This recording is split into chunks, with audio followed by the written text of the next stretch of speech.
പ്രമേഹ രോഗ നിയന്ത്രണത്തിൽ ഭക്ഷണ ക്രമീകരണത്തിന്റെ പ്രാധാന്യം എന്താണ്?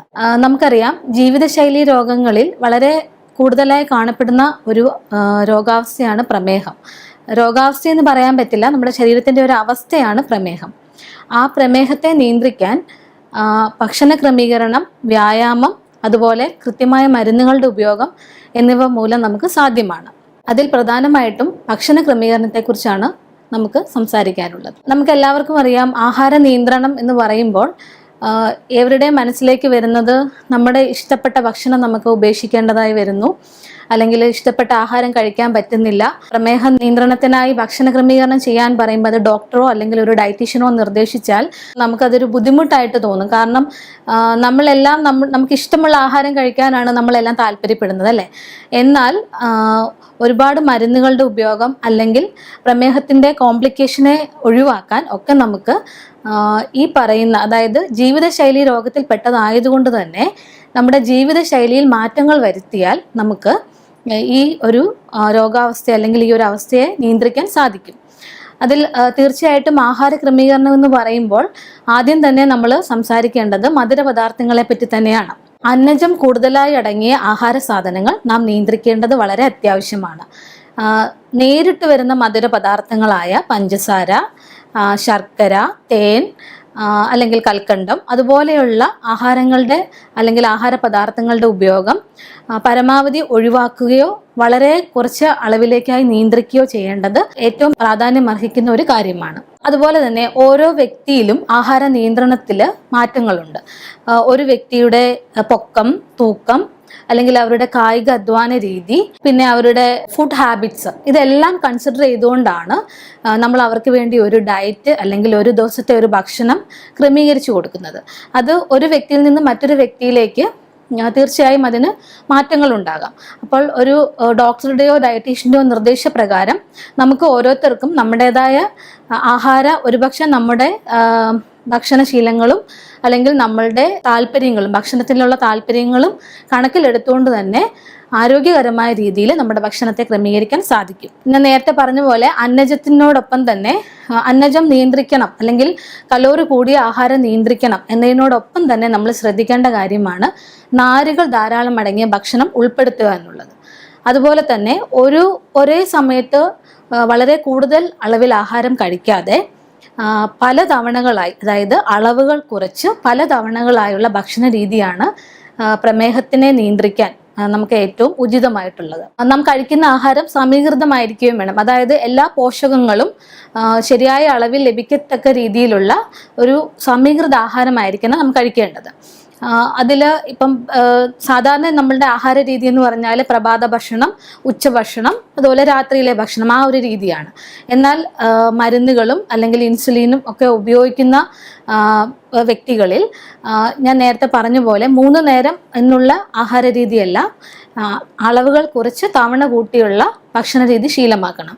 അപ്പം ഇടനേരങ്ങളിലൊക്കെ ആഹാരത്തിൽ, അതായത് ഒരു ഹെവി മീലല്ല, ചെറിയ രീതിയിൽ ലൈറ്റായിട്ട് നമുക്ക് ഷുഗറിനെ അല്ലെങ്കിൽ പ്രമേഹത്തെ കൂട്ടാൻ സാധ്യതയില്ലാത്ത രീതിയിൽ, ഇപ്പം ഒരു ഉദാഹരണം പറഞ്ഞാൽ നമ്മളുടെ ബ്രേക്ക്ഫാസ്റ്റ് എന്ന് പറയുന്നത് ഇഡ്ഡലി അല്ലെങ്കിൽ ദോശ അല്ലെ ചപ്പാത്തി, അപ്പം, ആ ഒരു രീതിയിൽ നമുക്ക് കഴിക്കാം. അതിനുശേഷം ഒരു ഇൻ ബിറ്റ്വീൻ ടൈമിൽ, ഒരു മിഡ് മോർണിംഗ് ടൈമിൽ നമുക്കൊരു വെജിറ്റബിൾ സൂപ്പോ അല്ലെങ്കിൽ വെജിറ്റബിൾ സാലഡോ, അതുമല്ല ഇപ്പം നമ്മൾ പ്രാക്ടിക്കലി നമുക്ക് കുറച്ച് ലിമിറ്റേഷൻസ് ഉണ്ട്. നമ്മൾ വർക്കിംഗ് പേഴ്സൺ ആണെങ്കിൽ നമുക്ക് വീട്ടിലിരുന്നുള്ള ഇതുപോലുള്ള സൂപ്പുകളോ ഒന്നും പ്രിപ്പയർ ചെയ്ത് കഴിക്കാൻ പറ്റണമെന്നില്ല. അങ്ങനെയുള്ള സാഹചര്യങ്ങളിൽ മധുരം കുറഞ്ഞ പഴങ്ങൾ, അതല്ല എങ്കിൽ മധുരമില്ലാത്ത, ഇപ്പം ബേക്കറി സാധനങ്ങളെ നമ്മൾ അധികം ഡിപ്പെൻഡ് ചെയ്യേണ്ട, എങ്കിലും മധുരമില്ലാത്ത ബിസ്ക്കറ്റുകളോ അങ്ങനെ എന്തെങ്കിലും ഒരു ലഘുവായ രീതിയിലുള്ള ഭക്ഷണം ഇടനേരങ്ങളിൽ ഉൾപ്പെടുത്തുക. പഴങ്ങളെപ്പറ്റി പറയുമ്പോൾ നമ്മൾ കൂടുതലായിട്ടും ഓർക്കേണ്ടത് നമ്മുടെ പ്രമേഹം നിയന്ത്രണത്തിലാണോ എന്നുള്ള കാര്യം ശ്രദ്ധിക്കുക. അതുപോലെ തന്നെ കലോറി കുറഞ്ഞ പഴങ്ങൾ, സാധാരണ രീതിയിൽ പ്രമേഹ രോഗികൾക്ക് നമ്മൾ സജസ്റ്റ് ചെയ്യുന്നത് ഒരു 100 ഗ്രാം പഴമാണ്.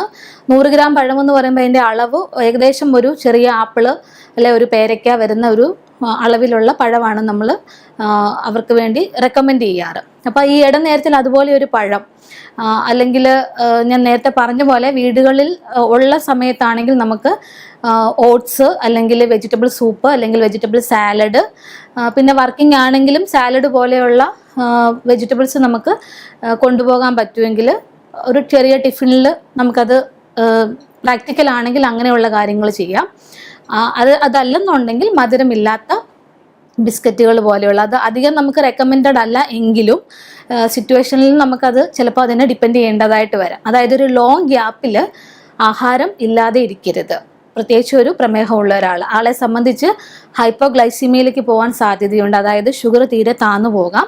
അതും അല്ലെങ്കിൽ നമ്മൾ നെക്സ്റ്റ് ഒരു നമ്മുടെ മീല് വളരെ അധികമായിട്ട്, അതായത് നമുക്ക് വേണ്ട അളവിൽ നിന്നും നിയന്ത്രിച്ചല്ലാതെ അമിതമായ രീതിയിൽ കഴിക്കാനുള്ള സാധ്യതയുമുണ്ട്. അതുകൊണ്ടാണ് ഇടനേരങ്ങളിൽ നിർബന്ധമായും ലഘുവായ ആഹാരം ഉൾപ്പെടുത്താൻ പറയുന്നത്. അപ്പം അന്നജത്തെ നിയന്ത്രിക്കാൻ പറഞ്ഞു. അതുപോലെ നമുക്ക് പ്രമേഹത്തെ നിയന്ത്രിക്കാൻ ഏറ്റവും പ്രധാനമായിട്ടും നമ്മുടെ ഭക്ഷണത്തിൽ ഉൾപ്പെടുത്തേണ്ടത് നാരുകളുടെ അളവാന്ന് പറഞ്ഞു. അപ്പം നാരുകൾ എന്ന് പറയുന്നത് പ്രധാനമായും നമുക്ക് നാരുകൾ ലഭിക്കുന്നത് പച്ചക്കറികളിൽ നിന്നും പഴങ്ങളിൽ നിന്നുമാണ്. അപ്പം പഴങ്ങൾക്ക് നമുക്ക് കുറച്ച് ലിമിറ്റേഷൻ ഉണ്ട്. പഴങ്ങൾ കൂടുതലായ അളവിൽ ഉപയോഗിക്കാൻ പറ്റില്ല. എന്നാൽ പച്ചക്കറികളിലെ കിഴങ്ങ് വർഗ്ഗങ്ങൾ ഒഴിച്ച്, അതായത് ഉരുളക്കിഴങ്ങ്, കപ്പ ഇതുപോലെയുള്ള അന്നജം കൂടിയ പച്ചക്കറികളുടെ ഉപയോഗം നിയന്ത്രിക്കുക. മറ്റ് വെജിറ്റബിൾസ്, പ്രധാനമായിട്ടും ഇലക്കറികളിൽ നിന്നാണ് നമുക്ക് കൂടുതൽ നാരുകൾ കിട്ടുന്നത്. അതുപോലെ മുളപ്പിച്ച പയറ് വർഗ്ഗങ്ങൾ, അങ്ങനെയുള്ള പച്ചക്കറികളും നമ്മളുടെ മീലിനോട്, അതായത് നമ്മൾ ഉച്ചഭക്ഷണം കഴിക്കുമ്പം ഒരുപക്ഷെ അരിയാഹാരമായിരിക്കാം കഴിക്കുന്നത്. അപ്പം അതിൻ്റെ കൂടെ കൂടുതലായി വെജിറ്റബിൾസ് ചേർത്ത് കഴിച്ചു കഴിഞ്ഞാൽ നമുക്ക് പ്രമേഹത്തെ നിയന്ത്രിക്കാൻ പറ്റും. അതായത് കാർബോഹൈഡ്രേറ്റ് അബ്സോർഷനെ കുറയ്ക്കാനായിട്ട് ഈ ഫൈബേഴ്സ് അഥവാ നാരുകൾ സഹായിക്കുന്നു. അതുകൊണ്ട് തന്നെ അവയുടെ ഉപയോഗം കൂടുതലായും നമ്മളുടെ ഓരോ മെയിൻ മീലിലും നമ്മൾ എൻഷുർ ചെയ്യണം, അത് ഉറപ്പാക്കണം. അതോടൊപ്പം തന്നെ പ്രോട്ടീനും വളരെ പ്രാധാന്യമുണ്ട്. നമുക്ക് പ്രോട്ടീൻ ആവശ്യത്തിന് ലഭിക്കുന്നതിന് വേണ്ടി പയറ് പരിപ്പ് വർഗ്ഗങ്ങൾ ഉൾപ്പെടുത്താം. മത്സ്യം, മീനിൻ്റെ ഉപയോഗം അതിൽ നമ്മൾ ശ്രദ്ധിക്കേണ്ടത് വറുത്ത രീതിയിൽ അല്ലെങ്കിൽ കൂടുതൽ കലോറി കൂട്ടുന്ന രീതിയിലുള്ള പ്രിപ്പറേഷൻസ് ഒഴിവാക്കുക. ഫ്രൈഡ് ആയിട്ടുള്ള ഫിഷ് അങ്ങനെയുള്ളതിനെ ഒഴിവാക്കി വേവിച്ച രീതിയിൽ അല്ലെങ്കിൽ ഫാറ്റ് കുറഞ്ഞ രീതിയിലുള്ള പ്രിപ്പറേഷൻസ് നമുക്ക് മത്സ്യം ധാരാളമായി ഉൾപ്പെടുത്താം. അതുപോലെ മുട്ടയിൽ പ്രധാനമായിട്ടും മുട്ടയുടെ വെള്ള, ദിവസവുമുള്ള മുട്ടയുടെ ഉപയോഗം ഉണ്ടെങ്കിൽ മുട്ടയുടെ മഞ്ഞ നിയന്ത്രിക്കുന്നതാണ് നല്ലത്.